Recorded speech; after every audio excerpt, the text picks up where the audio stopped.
Ayan, inalis natin yung panya saka yung mga pambelt.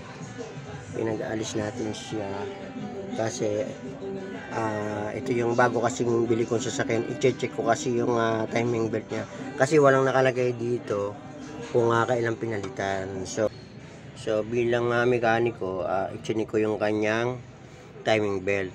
So nakita ko yung kanyang timing belt, ayan, baligtad. Dapat ito dito nakaharap yung nakalagay ng Toyota, pangalawa local ang inilagay, o kaya ito nangyari. Ayan, okay, tinanggal ko na yung tornilyo dito na number 19, ito yun. So pinukpok ko na yan, uhugutin ko na lang. Ayan, ito yung puliya niya. Pagkatapos ito may washer ito dito, itong pinaka washer niya dyan, dapat ito hindi mabaligtad, dapat ito nakaganito. Ibig sabihin parang nakaganon yan, no? Yan, nakaganon ko sa kami, nakaganon, dapat nakaganon ito, kasi pag ibaligtad sasabit yan dito sa pambelt ito.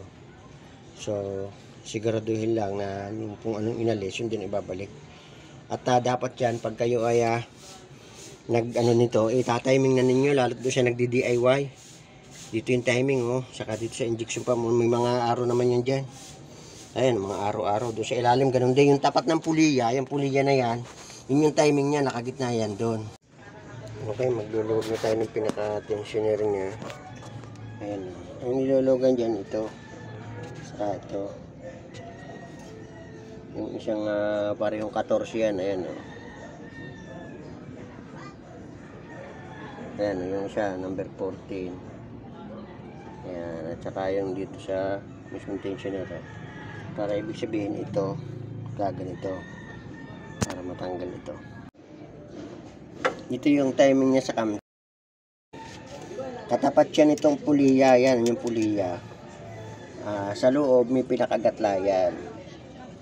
Ayan yung puliya, so sa loob ito yun. Ayan, yung gatlang yan, ayan, may gatla, nakaano yan dito, ayan, kaya nakatapat yan dyan. Dito naman sa cam, ito yan, ayan, gatlang yan. Doon sa pinakailalim yan, yung ayan, yung tinuturo ng screw ko. Ayan yung tinuturo ng screw, ayan, yung naka-arrow na yan.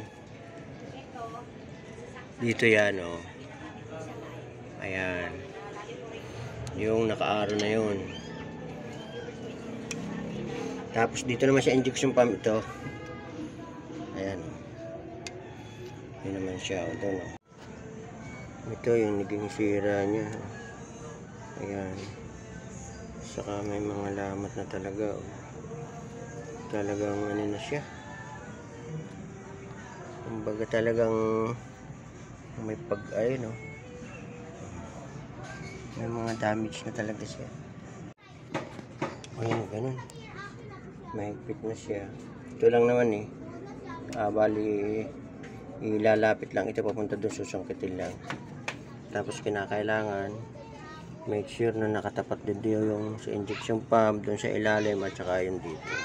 So hindi kinakailangan naman na mahigpit na mahigpit, kinakailangan yung tama lang, yung nagaganito lang, tama-tama lang ang higpit. Yan, medyo may play lang, kaunting-kaunti lang. Ayan, ganun lang. Kakabit na natin yung mga parts na yung mga inalis dito, pan, yung mga pambelt na inalis sa aircon, sa alternator at saka sa power steering. Okay, nakakabit na siya. Paikutin natin ng isang ikot para ibig sabihin kung nakatiming siya, kung hindi siya tutukod, para sigurado. Ayan, start na muna natin para makita. Okay na. Ang problema, lalagyan na lang natin yung mga dapat ilagay. Ayan, okay na. Ayos na. Malaking bagay na ayos yung timing doon. Okay.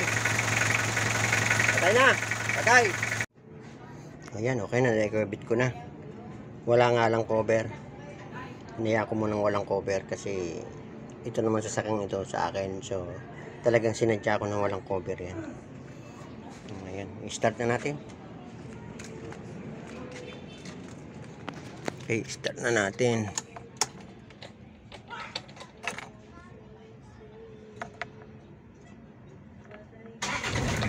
Ayan na. Click na. Ayan.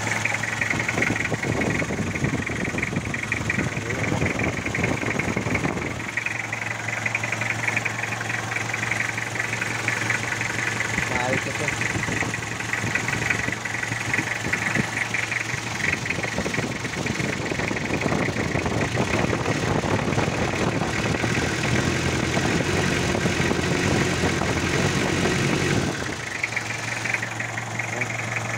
Maraming salamat sa panonood niyo sa YouTube channel.